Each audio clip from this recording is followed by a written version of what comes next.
report today that the DNA hits from the towel that was wrapped around the firearm. Cyber investigation at work in this crime investigation. Darren, welcome. Your take on the evidence that you heard about today in this case. So with the DNA evidence, obviously, if you're going to touch something, you're going to leave evidence on it. And with most guys of this particular persuasion, operational security is not the key thing they're thinking about. So being able to find digital forensic information about notes that he wrote, finding the Discord and perhaps Telegram channels he was on, makes it easy to go back and process what he was thinking leading up to this event. So it's shocking when you dig into some of the back and forth on Discord, because after he committed this crime, allegedly committed this crime, this is the kind of, so his friends in this group chat, and many people in these group chats aren't using their real names. It seems like in this case he was, because they refer to him as Tyler and they talk about Charlie, but he sees the guy on the video who looks just like him. He says, oh, that's a doppelganger, that's my twin. And one of the other people says, whatever you do, don't go to a McDonald's anytime soon. And we all know that's where Luigi Mangione, the United Healthcare CEO, alleged killer, that's where he was caught. And then they go back and forth on the reward, the $100,000 reward for any information. They say, oh, we're going to turn you in. He says, only if I get a cut. And then he's joking, better get rid of this manifesto and the exact copy rifle that I have lying around. As someone who's seen a lot of criminals and the things that they say, this seems very cavalier for someone who just took someone's life and who never had any experience with this kind of thing before. Sure, and I think there's a lot of cognitive dissonance with these guys, because they think, well, he probably didn't do it, but it sounds like something he might do, and it'd be cool if he did. So they have those kind of things in their head, because that's kind of how they've been raised with the way the digital environment is, right? There's 20 million Discord servers actively going on right now. We can't monitor them all. Oh, so you are monitoring as many as you can, right? You're just monitoring us all the time. And maybe this is all a big hoax so that we'll accept the idea that we've all got to be monitored. In fact, we should be monitored more. And by the way, this whole video that I'm going to do right now, guys, by the way, hope you're having a wonderful day. I'm David Vose, and it's a beautiful day where I am. But I want to make a point, and I want to jump right in here, because this whole thing is what I really think this is all about. I mean, they might kill a lot of birds with one stone, but mostly this is constant barragement on the news about crime and how the crime is so bad that we need martial law. And by the way, they got to keep you scared. That's why there's red and blue flashing lights to cause trauma, like on the cop car, and handcuffs and pain and bars. They want to strike fear into you. They want to have a courtroom so scary and don't say anything, don't speak, and got to have a lawyer, and we can't do it. And listen to what he says about how we've got to make sure that we don't allow the criminal to make the courtroom a kangaroo court, so therefore we got to restrict him from speaking. But yet we've got to have his rights, represented, so therefore, well, you'll see what I mean. All of this is propaganda and intimidation. They have been proposing for a long time that DNA is real, and we all believe it. And so that means that you think, well, wait a minute, there's cameras everywhere. They'll see me. Somebody will tell on me because they've made the whole country scared, and you've got to go tell on each other. And by the way, they got DNA. They can find out who you are. If you left a towel behind or a footprint or anything, they'll get you. Well, the thing of it is, they always get them, right? They always get the bad guys within a few hours. Well, why? Because these are just hoaxes. These aren't even real. It's all set up, orchestrated events. If you actually went out and did a crime, they'd never find you, and there is no such thing as DNA. But if they believe or they know who you are and they think you did it, they'll manufacture DNA, and they say, oh, it works. Send it off to some company, and boom, comes back. It's a match. You're the father. Huh? Guess what? There's no way they can know with DNA anything. And I'm going to prove that here today. See here, DNA analysis is not always conclusive, and it is common for results to be reported as inconclusive. It is common for results to be reported as inconclusive, while advanced DNA tests are highly reliable, but not completely. Various issues can prevent a definitive outcome, including problems with the sample itself or the testing process, degraded or limited DNA, insufficient quantity, environmental damage, complex samples, mixed samples, related individuals, contamination, procedural issues. Okay, so the point is they got every excuse in the world if they don't know from your birth certificate or from your Social Security or some other methods that they could have to find your ancestor. So anybody that's born in this country is born in a hospital, almost 99.9%, and they all have birth certificates, and the mothers usually put down their father. Certainly the mother's name is always on there because they have her with the baby as it's coming out. So they always have the mother. We always know who the mother is. Sometimes they don't know who the father is if the mother didn't put that on the birth certificate. So, and you got to remember that if the mother didn't know who the father was, in cases of rape or other issues, or she just doesn't want to say, and then you were adopted or something, you were still born in a hospital, and there's still records. And if they didn't know who the father was, and you took DNA from yourself, there's still no way that they could match that DNA up with everybody in the world. So if they don't know who your father is, they're just not going to know who your father is. They have to have some person to go on. They can say, well, is my father that person? Well, then they'll check both of your DNA. And then they'll say yes or no. But once they have that person, then they can go through their records and see if he's on the birth certificate somewhere. Even though you don't have a birth certificate, perhaps, or you were adopted and they didn't tell you, they could still find the records.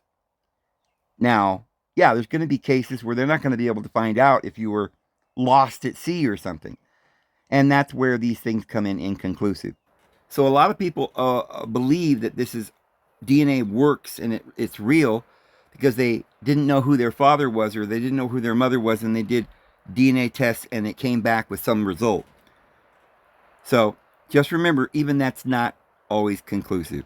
But let me continue on with this little piece here. Friends, we've got a whole long way to go and a short time to get there. So we found a diamond, we're loaded up and trucking. Right? Okay, so here we go. Action, camera. And there's a lot of bad things being talked about in all of those channels, such as this event, which I'm sure was discussed amongst people that had the same political leanings that Tyler had. So again, hard to monitor it, but you just need one person to say, well, this doesn't really sound right. I need to talk to somebody about that. Yeah. So what is the responsibility of someone who was given this information prior? You know, if there's a conversation prior to the shooting. Guess we're going to have to monitor these people on YouTube and TikTok a little bit more. And there was, in fact, we heard from Kash Patel that he said that this suspect said, I have the opportunity to take out Charlie Kirk and I'm going to take it. So anyone who received that message, what responsibility did they have to act on it, to go to the police, to let someone know? Yeah, they needed to reach out to somebody to say, this doesn't sound right. Someone needs to look into this person. The cases that I successfully prosecuted was because I had someone within criminal groups that said, hey, this doesn't look right. How can I help you find these guys and put them in jail? And that's what we did. So someone has to step up and do that. Confidential human sources are what makes FBI cases work. So this dark world that these young men are diving deep into, that is capable of at least being one component in completely changing their character. They lose all contact with their families. We saw the same thing with Luigi Mangione, same thing with Thomas Crooks. This is a huge problem that we have that led to, in part to the death of Charlie Kirk. Yeah, this is a huge problem. We're going to have to stop, orchestrating these huge evil events because, if they were real, that would be quite a problem. But, we're orchestrating all this. But anyway, Now we could say it's a huge problem. We could start monitoring everybody and cracking down and getting rid of all kinds of extremism, right? We got to monitor this world and have more control. As someone who studies cyber, can we shut this down? Can we get at this? Can we break it up? How hard is it? Oh, now I see. The whole reason for all of this psyop is we got to shut her down. What are we shutting down? Free speech, free travel, you know, we just got to have more control, more cameras, more laws that we can go into your personal files and just, random stopping people and investigating and intimidation and yeah. Well, the hard part is, so if we look at Discord by itself, it's a U.S. company. So the good thing for the FBI is because it's a U.S.-based company, they can do legal process to get all sorts of information from the servers this guy was on. If he was on Telegram, that's owned by a Russian national who has placed it in Dubai. We can't get to that stuff, and it's all encrypted. So if they have no motivation to support it or help, then it's not going to. And it's those are just two examples of a multitude of different types of things where discussions like this are going on. And we're not even talking about the dark web, which is a whole thing all into itself. The dark web? Has anybody ever seen that? This part of the investigation can be. Watch. People think we can just get in these group chats and immediately find out who's in them. And there are scores of people in this Discord chat room. But we have to effectuate legal process. We have to go out there with search warrants so that if prosecutors want to later use this evidence, it's not tainted by being illegally obtained. We, the FBI, are running the investigation pointedly on the Discord chat group. There are scores of individuals that are going to be spoken to. So you talk about the dark web too. It's how hard it is to get into these networks. And what about the possibility that foreign governments are dropping algorithms into these environments to egg on these sorts of chaos creators? Oh, absolutely. TikTok does it every day. It is probably the number one methodology for the Chinese government to send propaganda and to disrupt the minds of kids like this. It's exactly what's happening. And to say Russia's not doing it is wrong because they're doing it too. They're just not quite as open about it. Darren Mott, thank you very much. Retired FBI agent and a national cybersecurity expert. Good to have you here today, sir. Thank you. Thank you, Martha. Thank you. I can report today that the DNA hits from the towel that was wrapped around the firearm and the DNA on the screwdriver are positively processed for the suspect in custody. We have the DNA on the screwdriver that was found on the rooftop and the towel that the firearm was wrapped in. Oh boy. Well, guys, I want to do this video on DNA. And this is going to be the beginning because I want it, and I already did the upcoming video. I just sat here and talked about science and different things. And I want to probably do a series on this kind of science. So we're gonna find out today about DNA, that they're hoaxing us. They don't have such a thing. There is no such thing. I know you're like, what? There's no DNA? Well, you can't see it. You can't see it with a microscope. You can't even see it with the best electron scope. So anyway, let me just show you what the little debate I had with AI on DNA, or I should say what information I got off the web on DNA. And then, tomorrow's video is going to be about some more science relating to the flat earth. But all of this is connected, and it's all parts of the whole that we need to understand if we're going to truly figure out our world and what these guys are doing. So here we go. DNA, approximately 2 nanometers or 0.002 micrometers wide. It's far too small to be seen with the naked eye or a standard light microscope, because its size is smaller than the wavelength of visible light. Now keep that in mind too. Visible light. Smaller than visible light. A lot of big words here.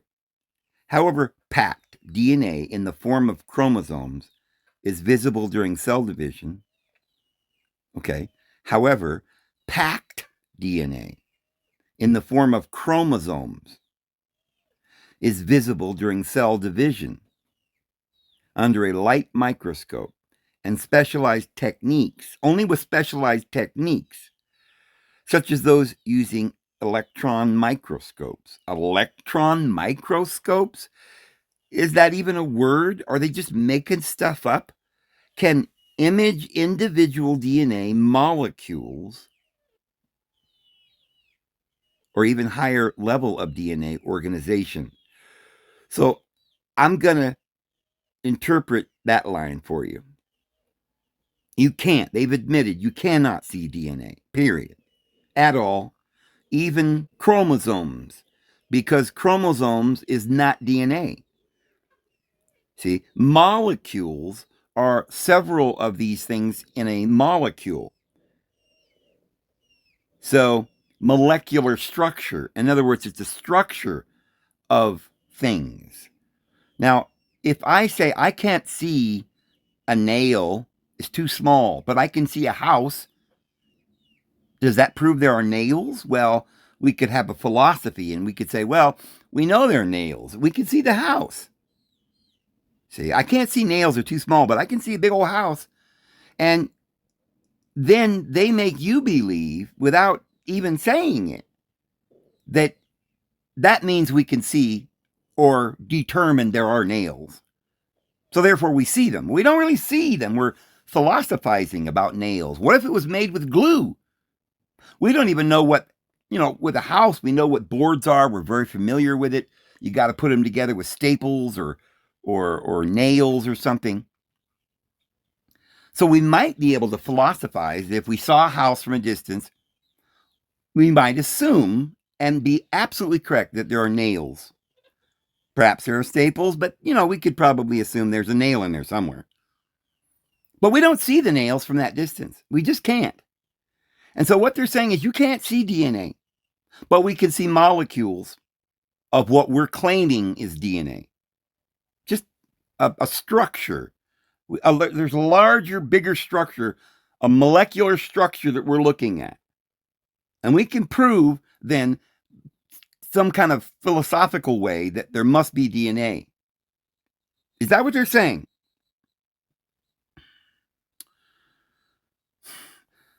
A DNA double helix is incredibly thin, about 2 nanometers in diameter.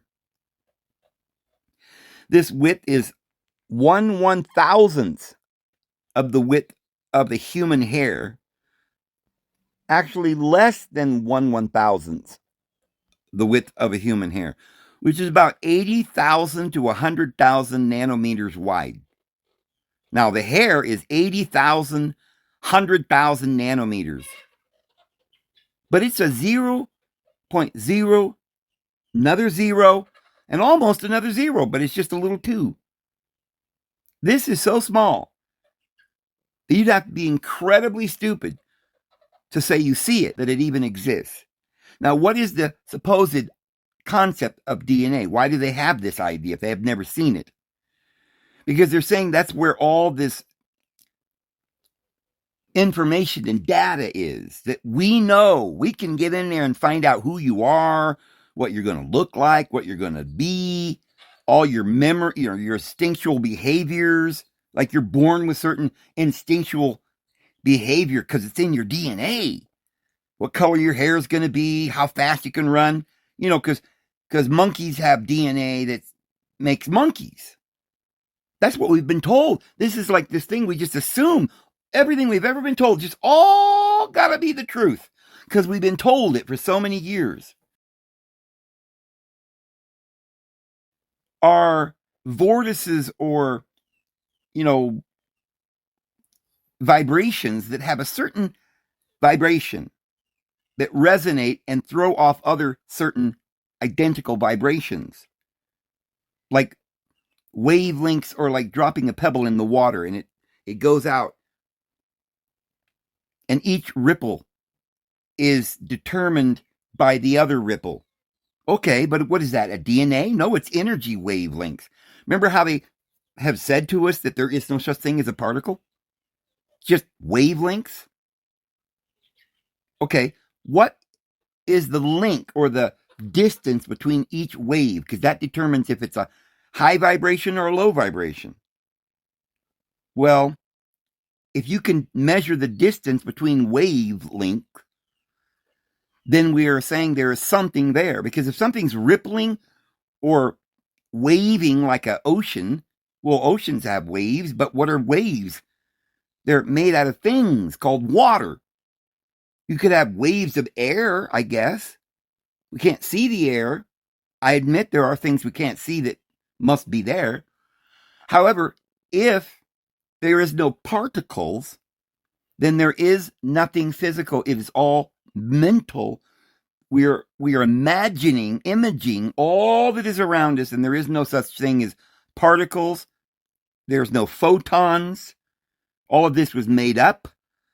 And then they claimed little DNA or little atoms, neutrons, protons. We got all this stuff. Did you know that this is all philosophical?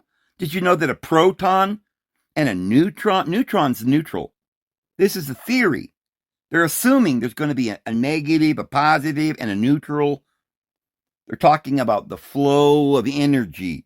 But what is the flow of energy? It's the flow of thought.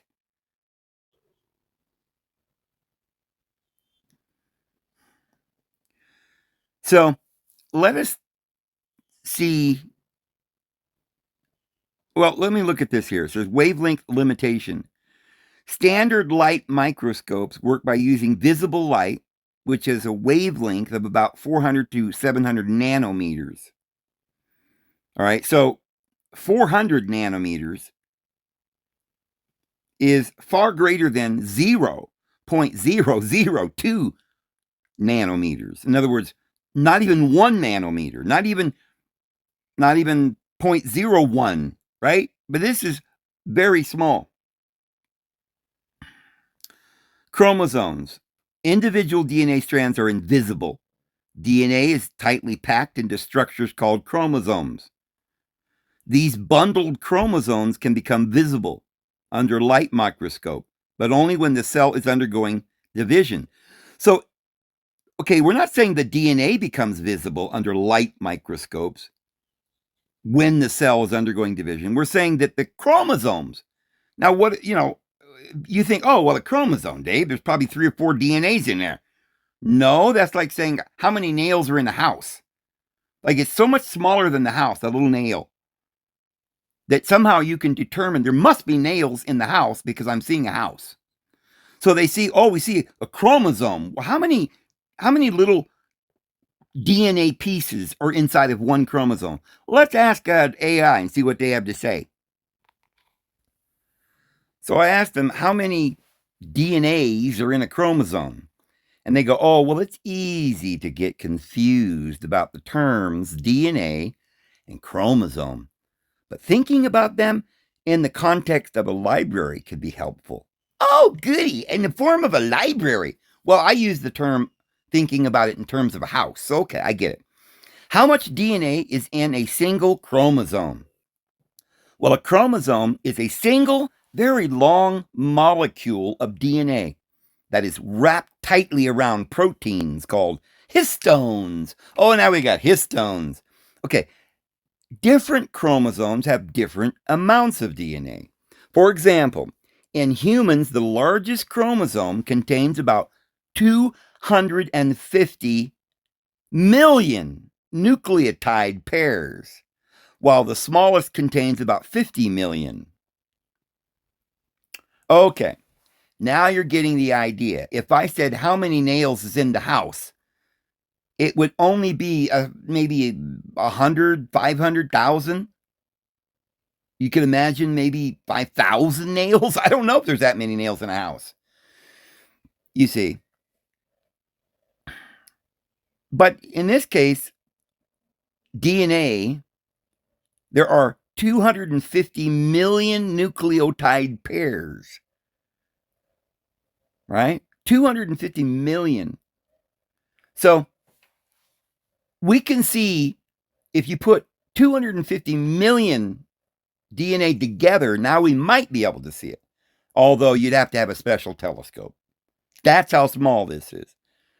The human genome, which is the entire collection of genetic material, has about 3 billion base pairs of DNA In most body cells, this DNA is packaged into 46 chromosomes, 23 pairs. The number of DNA molecules in a chromosome depends on the cell cycle. Before replicate, they know all this stuff, guys. A single chromosome consists of just one long, linear, double-stranded DNA molecule. Yeah, one DNA. No. One DNA molecule, a molecular structure. So they can't see the DNA, but they can see the molecular structure of this helix. After replication, when a cell prepares to divide, each chromosome duplicates itself. At this stage, the chromosome consists of two identical copies of the DNA molecule. All right, let me stop right there. Well, that's called a chromatide, which are joined together. What they're saying is this long strand, which is so small you can't see it. When it divides, you could see it with a special telescope under certain circumstances. But here's the thing. Remember, it is a wavelength. It isn't anything. There's no molecules. Science itself have said that. And you can only see a particle, which could be like smaller than an atom, right? You can't see, like photons unless you're observing it. If you look away, it doesn't exist, according to this study this experiment. So here we are looking at DNA made of particles that don't exist, but they're wavelengths, right?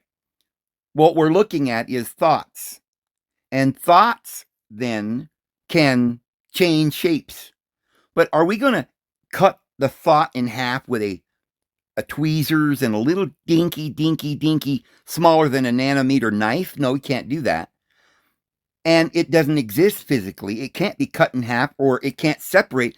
They're not looking at particles. They're not looking at anything called DNA. And listen, even if we could see a DNA, I guarantee there's no way they could know what DNA would be. Like, what is it? What is DNA made out of? Photons? We can't see photons. We can see light, and we can assume there are photons in the light, but we can't see photons, and we cannot see DNA. And therefore, we do not know if DNA has all of this data and information in your, about who you are. Because that would be like looking at your thoughts in your dream, that you're dreaming, these thoughts that your consciousness goes right into the dream. And you're there, and you can feel walls only because in your mind, you perceive feeling the wall. You're touching it, but you're not in your dream. You're not touching anything. You're imagining that you're touching it, and you're imagining feelings, and you're imagining perception. It's a human construct. It's a concept. It is not real, and DNA is not real. And our who we are, what we're made of, and why we're here is because of our mind that evolves as we grow mentally, and we become stronger, and we advance spiritually. We begin to believe other things, and as we believe something, we manifest it around us in our thoughts. So all of this is poppycock. They cannot, absolutely, I guarantee it, they cannot measure something that does not exist. Wavelengths cannot be measured any more than particles can be measured or perceived. Wavelengths aren't anything in reality. And here's what I mean. If I say that color is blue, how is it that I'm supposed to prove the difference between blue and green? Well, the wavelength, right? Higher wavelengths, lower wavelengths. But it's my perception. It's a perceived concept.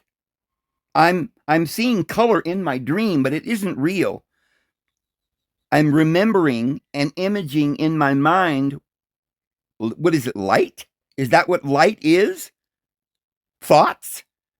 Then dreams are just as real as reality. Yet, if they're so real, why do they just disappear?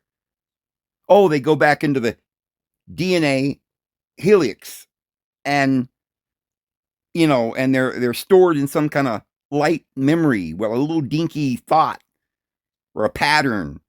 Well, it's a pattern only in my concept. We couldn't possibly dissect the person's dream while they're dreaming, take a little tweezer, pull off one strand of your thought in there, and then say, okay, now that is definitively green, or that is darker, and this is lighter. Well, it's only a concept that something is light green or dark green or red or blue. You can't put green under a microscope and say, okay, we've determined it's green because we've looked at it under a microscope and it's got different, different numbers of particles or whatever. You say, okay, but Dave, well, what about the cone in your eye that perceives light? Well, the cone that is in your eye is part of your physical body, and everything in your body is made up of DNA. Right? Molecular structure, right? Which is all made up of particles which don't exist. So I am perceived to be real by you if you see me, and I perceive you as real just like I would in my dream. And in my dream, if you said, okay, I want you to become a doctor in your dream, and maybe after in my dream somebody dies, I could dissect their eye. Well, that would be pretty hard, but we can imagine doing it in our dream. And then we could cut and open it up and try to see what's in there, right? What's in there? We want to know why this invisible person that's a concept in my mind, how could this invisible concept in my mind that disappears when I wake up and never returns exactly the same, how can I dissect it and find out what it's made out of? Well, it's nothing. All right. I don't want to go into that any further, but I do want to share one more thing with you. I asked AI, if DNA cannot be seen, only chromosomes, when splitting, how are we able to know one person's DNA from another? And they say, even though a single strand of DNA is too small to see, scientists can determine one person's DNA from another by using a process called DNA profiling or DNA fingerprinting. Rather than, we can't see it, but we can know its fingerprint.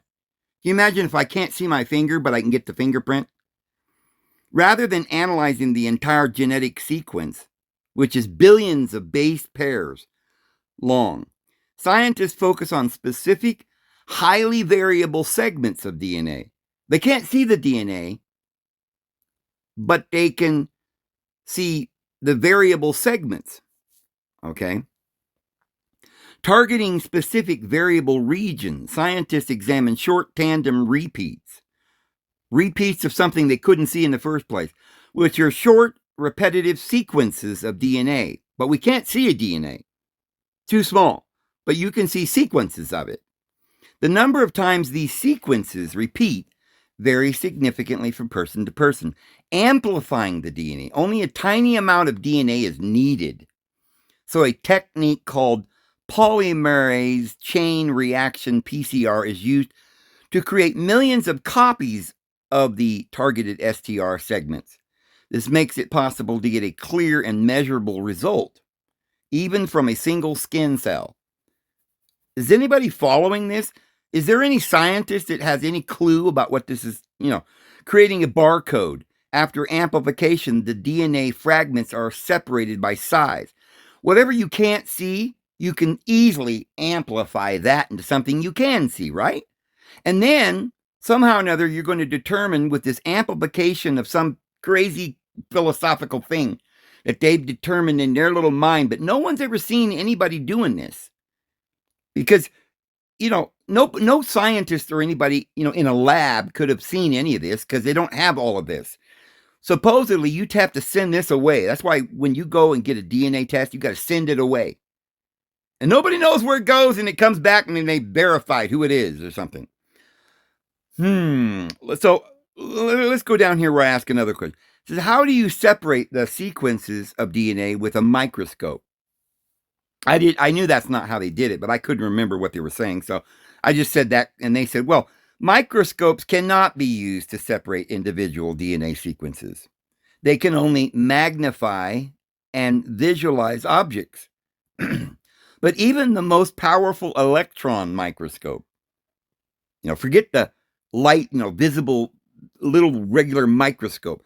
You can't with that. But you can't even the most powerful electron microscope, whatever that is, cannot provide enough resolution to differentiate between the chemical base, adenine, guanine, cytosine, and thymine, that makes up, they know all these little parts to it, right? They can't see it, but they got it all like divided, and they got names for everything.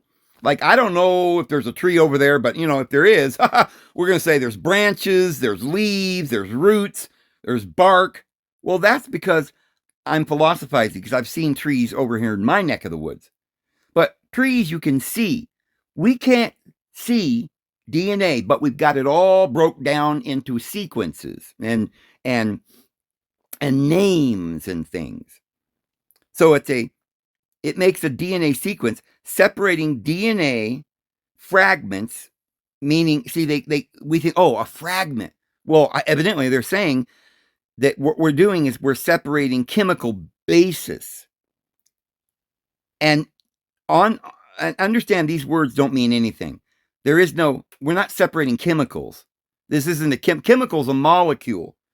Okay, it's a structure much, much, much bigger, like millions and billions times bigger than DNA. So what we're doing is we're separating the basis. And they're going to give you a word, so now you believe it. Oh, it's adenine. Oh, okay. Well, what's that? You can't see it. You couldn't see the DNA, but you're going to separate it. And so what is a sequence? Well, evidently a sequence is these little words they're talking about that they've separated the DNA into. How? Well, you can't do it with a telescope, Dave. All you can do is magnify. Okay, so then how, after you've magnified it, how would you even magnify it? You can't see it. How do you magnify something you can't see? That's what a microscope's supposed to do, is magnify something. But you can't. Not even with the most powerful electron microscope can you do it. But we can, because we're looking at sequences, Dave. What's a sequence? Well, it's parts of a DNA. We cut it in parts, and we give it names. And then we can see it, because obviously we've given it names. So this is all philosophy. Laboratory techniques. Are you going to trust your life with a laboratory lying NASA deception technique? This is how they find out, that there are all these stars and how far they are in a vacuum of nothing. They measure it in this nothing. Well, there's nothing. It's a vacuum of space. But yet in the midst of this nothing, it's like, 3 light years. Huh? That's why they call it light years and not distances. Right? Because a light year is only like a couple trillion miles. Why don't they just use the trillions? We've got trillions, but they don't use trillions because it's not miles. It's not distance. Stars are not any distance away. It is a philosophical word, distance, in this analogy that they're using. It's light years. That's time. They're measuring it in time. You know why? Because it doesn't exist in the present moment, friends. It doesn't exist. It's something in the future or in the past. And therefore it's thoughts. Do you understand? They're telling you these stars are in time. They don't exist in the present. Now we're talking about DNA, and they're doing the same thing. How DNA sequences are separated. Scientists use several techniques to separate and analyze DNA sequences, including gel electrophoresis. This is a common laboratory method used to separate DNA. Well, we can't see it, but we can separate it into thymine and whatever these words are that we just made up, which are the fragments. That's what we saw up there, what a fragment is. A fragment is adenine, guanine, cytosine, and thymine. Okay, and that makes up the DNA sequence. So we can't see the DNA, but we can We can make up some names about the different parts of something that we cannot see. And these are we're going to call sequence.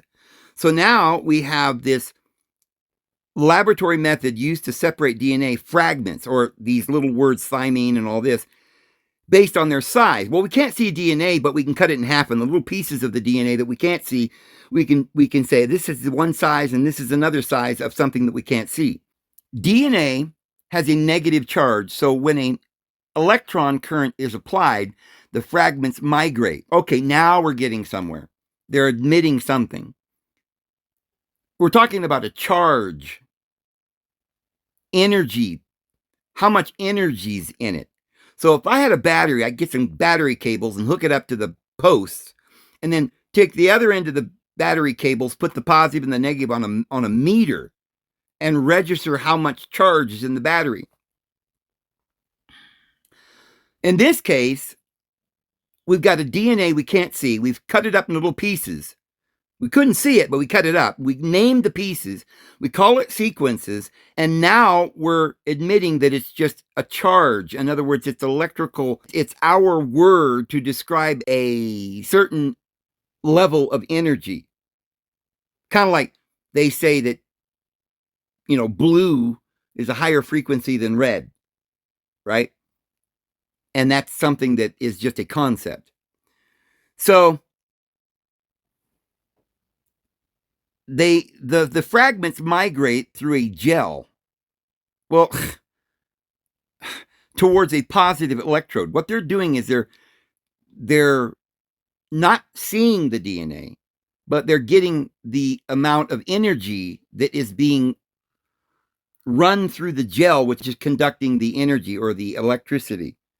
Water is a conduit. Metal is a conduit. The gel is made out of something that's a conduit. And they're only measuring electrical impulses. So, for instance, a small little atom, they claim, has a lot of energy. You split an atom and you've got an atom bomb and you blow up a city. Right? That little dinky atom, right, blows up the whole city. Well, we've never proven that. Oh, what about Hiroshima and Nagasaki? That was a bomb. We saw it, but we don't know if it was anything more than a lot of dynamite, or maybe it was the explosion of hydrogen. Blow up a bunch of hydrogen in a container, kaboom, right? It might blow up many buildings. A big crater will appear, but we're not. This is not electron splitting. How would we know? We're not. Other than if you're saying electrons is a molecular structure of gasoline, and when it burns, it's splitting the gasoline molecules and it's evaporating. That's what they're talking about. It's just a simple idea of burning. Wood can burn, it makes fire. Uranium can burn, but it makes a big explosion. But there's no radiation afterwards for thousands of years, which we've proven that they were lying about that, because over there at Chernobyl, there's humans living there. In Japan, near Nagasaki, there's people living there. What was that? Less than a generation ago? And they said it would be thousands of years. They're lying.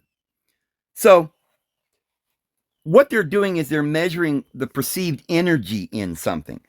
The same way that they claim there's more energy in the red than there is in the blue, because the blue's dissipated into air and the red is this fire. So there's more energy, material energy. And it's a philosophy. We're assuming the red is heavier because it's red and it's fire and it's not, and the blue has already gone up into space, right? So we're just saying, okay, that's lighter and this is heavier. It's all philosophy.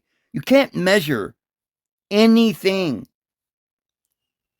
in that sense. So anyway, I'm going to stop there because we could spend all day on this. So, okay, guys, get a load of this. Wait till you hear this. I asked, how can you prove to me that DNA exists or that we can identify a person with it? Well, DNA can be proven to exist through a simple, visible experiment.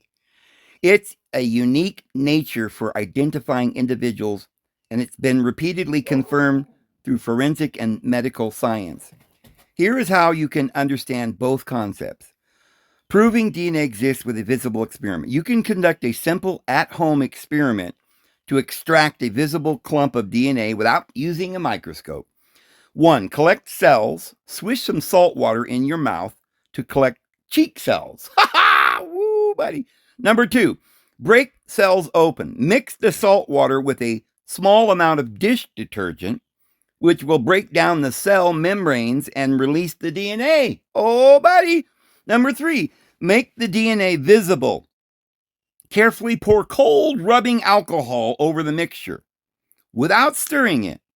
Because DNA is not soluble in alcohol, it will precipitate out of the solution. See the results. You will see a white, stringy, snot-like substance from the alcohol layer. All this is chemicalization. You put sulfur and put it on, like iron, and it starts corroding, okay? Well, that is a natural thing, like a fire on a piece of wood. It will burn up and dissipate in the air, right? So we're measuring the energy that's in the log by determining how long it burns or something. Well, all right, we don't, how all of that works, because it's consistent, because we made up rules in our mind. We're imaging the whole universe, and we've got these. Our mind is so clever. It's mind itself, the laws, which are concepts that create all these perceptions. However, if we didn't believe it, it wouldn't be there. If we didn't see the particle or observe it, it's not there. This is just in our mind. So maybe they're creating in their own mind the results that they wish. They wish you to believe that they can know who you are without even knowing for sure if you're there with your DNA, and they get the result they want. I don't know, but I'm telling you, this is not DNA. This is a snot-like substance. It's chemicals, and it forms in the alcohol layer, and that substance is a large clump of your own DNA composed of millions of strands. You can even pull it out with a toothpick. Okay, but it's not DNA, is it? It's the chemicals that result from the juice that was in your mouth, saliva. Oh yeah, but that saliva is made out of all kind of DNA. Well, that's the word you give it. It's made out of something, I guess. In some way we could describe that image in our mind when we're dreaming. Well, I saw a flower, I saw a rock. Okay, so we're identifying it, but it's your thoughts. So anyway, every person except for identical twins has a unique genetic sequence, which is used for identification, forensic and genetic testing.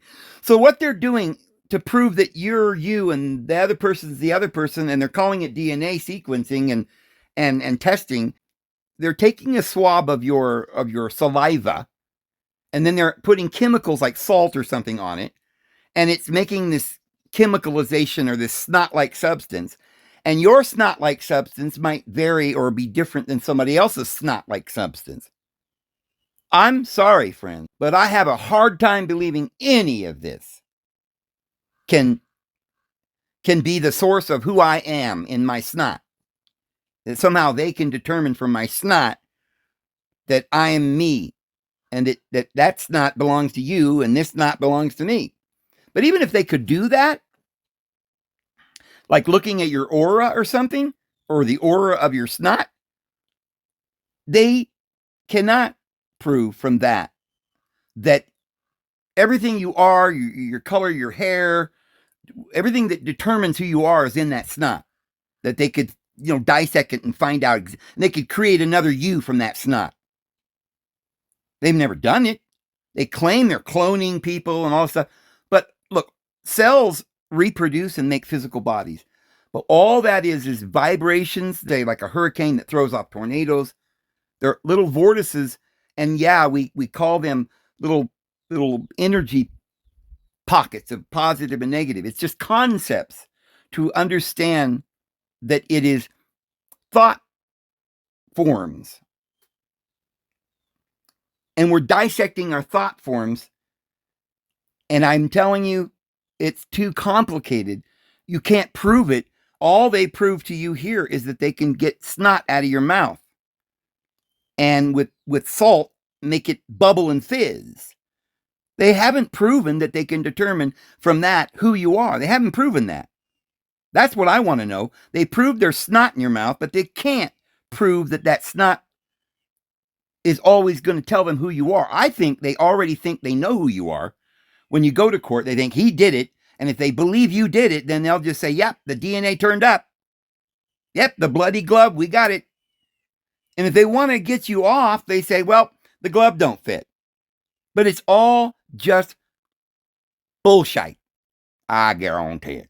Same reason why the stars cannot be millions of light years away, and it's all philosophy. And they're using words like we've just seen to mesmerize you that they're not even words that mean anything. They give it these names like thymine and guantamine or whatever, and then you think it's a real thing, but it's really not anything. It's a level of energy that they're somehow determining because it's red and it's not green, or so it's just based on your perceptions. And none of this proves that you have any special snot more than somebody else's snot. Now, so at this point, I want to share with you. I mean, I had a lot of things I wanted to talk about today. I still haven't gotten to my father and my history that I was going to tell you about. I was also telling you guys that I wanted to share with you some more information on this flat earth concept. And, you know, I have literally found out explosive, fascinating information that you're not being told. Nowhere in the world are you being told any of this. And I really believe that I understand this now to a point where I'm going to try and debate this with AI. And so I'm going to go ahead and share this with you. And then, you know, I'm going to do more videos on this subject because we're just starting here. All I'm doing at this point is giving you guys a point of reference so that you can see the immensity of the confusion that we've been given and how AI cannot explain what they're actually saying, and that what Einstein and all these scientists are really saying is some kind of philosophy based on ancient verses of scripture from the Bhagavad Gita that were passed down from the Great Pyramid down through the priesthood.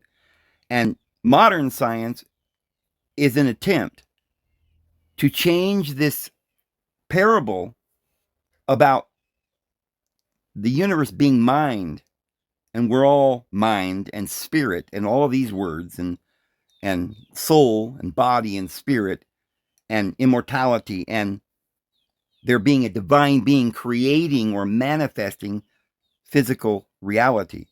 They then want to make deity into a parable that is somehow not a being anymore, but it's something called light. And yet the Bible says deity is light. Light is a mind. It is a will. They have gotten rid of the idea of the will and the purpose and the idea of love and design. But I don't want to go into that much more. I want to just share with you the conversation that I had where I debated AI about the universe as they understand it and the universe as I understand it. And I'm going to do that since we're over 50 minutes. So I'm going to do that in tomorrow's video. And I've already done it. I was sitting here today and I sat here for like 2 hours and just talked to AI. I've determined that AI is Satan because it's a very intelligent mind. And since nobody on this earth, not Archaic or anybody, Santos, nobody will debate me. And I get it because they can't, you know, and they don't have the ability, and I understand that. So I'm debating AI, but this is not a computer, and this is what we will determine. One thing that we're going to determine is that AI is not a machine. It's not something like algorithms and databases and stored information. It is not, because that kind of a machine could not lie or deceive or pretend they don't know what you're talking about and shift the subject and do something with such cunning and cleverness. And, spontaneously, they just start speaking. That would have to be literally something conscious. And I don't believe that they created consciousness. I guarantee it. They did not. So it is Satan himself that is in that computer, whatever that is. And I actually think that they're drawing from our subconscious mind to pull this information out. And the sad part is that the entire world, their subconscious mind is so deceived that they're actually pulling out the false information of the lower ego. It is a very intelligent, instinctual behavioral mind. It's angry, it gets frustrated, and it found its match today. Because you'll see tomorrow, I win. The devil laid down his fiddle and said, well, you win, old Johnny boy, right? And he stood on a hickory stick and said, you win. I cannot refute what you're saying, David Vose. Honestly, that's the way it is. And I am not Walter Concrete, but it is that way, exactly as I said it. I will put that video up tomorrow where I debate AI for an hour about space and light and gravity and the flat earth, and I won the conversation. So I hope you'll tune in tomorrow where you will hear the reality of this world that we live in for the very first time. Listen, I didn't used to believe in flat earth. I vehemently opposed it, but I didn't know something that I do know now. There is something that I'm going to share with you tomorrow that literally, if it does not go viral, if all the flat earthers all over the world, there are a lot of those, do not watch it and do not finally find proof now that they somehow surmised, they said, hey, it looks flat to me, and that was the only proof they had. Well, then they started using zoom lenses and they could see further than they should have. That was about the only other real point they had. What I'm going to share with you tomorrow is the reason why it does look to scientists, or why it's being explained that we live on a round earth, and why we can only travel on a boat so many thousand miles before we end up back around the other side.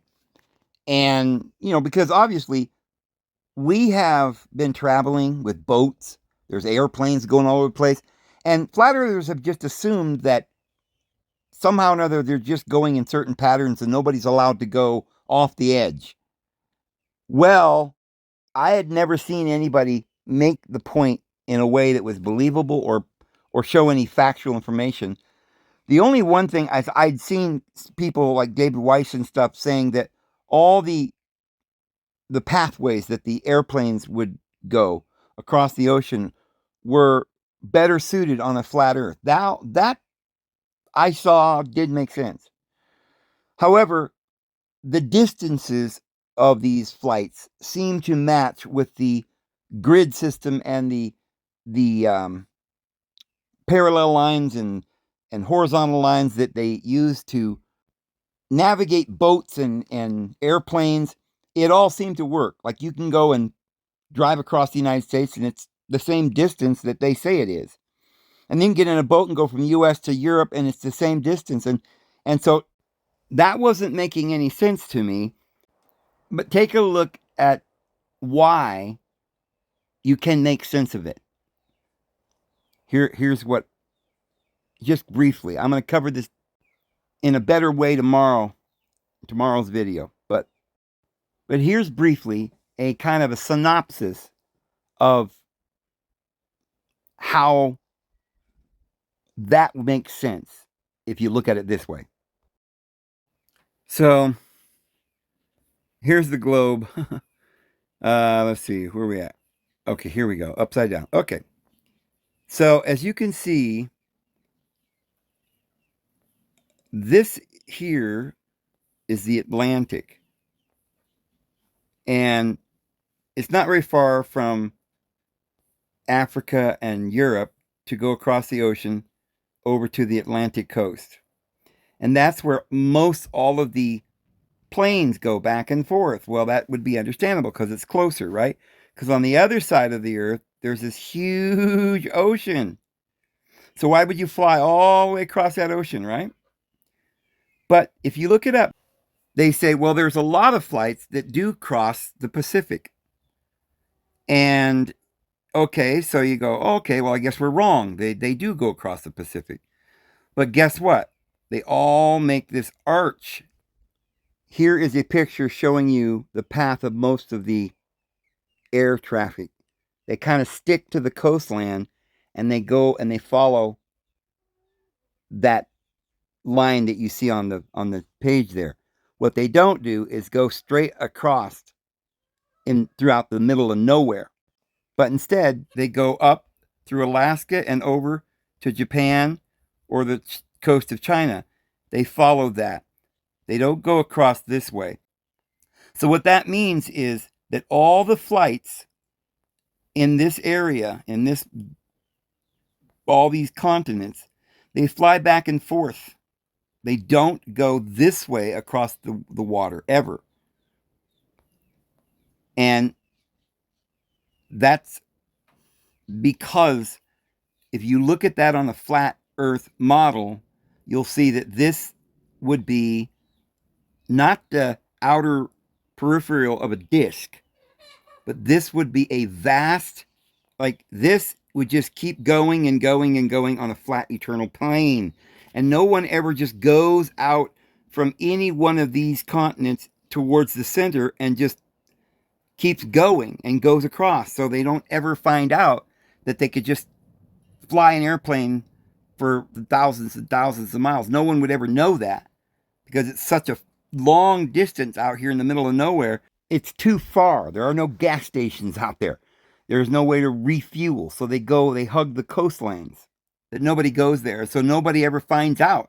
And so ships never go this way. Think about the fact if you're on a ship, you're trying to make time.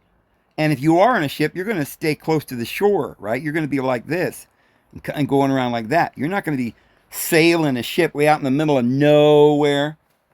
So, this is probably why the illusion of this round ball is continued. And it's also probably why all the measurements that they have of the distances and everything to all the places on the globe makes sense, because nobody ever measures this part, which is the infinite in all directions, from here, from there, from here, from there, from there, from there, from anywhere you take off and go towards the center, you're going not to the other side, crossing some kind of a crossing point, but you're going on that infinite plane. You'd fly right into uncharted territory, would be the theory here. But anyway, that's not going to be the primary thing that we're going to discuss tomorrow. We're going to discuss, or more or less have a debate with AI. And I'm going to debate AI because nobody else will debate me. And I believe I win that conversation. AI basically, in the end, says, you win, Dave. And wait till you see that conversation I have with AI tomorrow. I'm going to go ahead and go, guys. I hope you have a wonderful evening. The Lord will bless you. And we'll see you tomorrow. Have a good one.